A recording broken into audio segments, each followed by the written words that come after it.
હોસ્પિટલમાં 10માંથી 8 માતા પિતાની એક જ ફરિયાદ હોય છે કે છોકરું માંદું પડે છે અને સાહેબ જમતું નથી. આવું શું કામ થાય છે? જ્યારે છોકરું માંદું પડે ત્યારે રોગ પ્રતિકારક શક્તિ અને lot of inflammatory parameters release થાય છે કે જેના કારણે બાળકની ભૂખ ઘટે છે.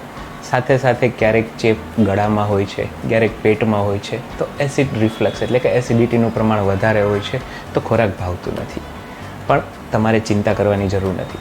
જ્યાં સુધી બાળક લિક્વિડ ઇન્ટેક એટલે કે પાણી, લીંબુ શરબત, નારિયેલ પાણી એવું બધું પીતું હોય, પ્લસ બાળકના બોડીમાં અમુક સ્ટોર્સ હોય છે, તો બાળક ક્યારેય ડિહાઇડ્રેટ નહીં થાય.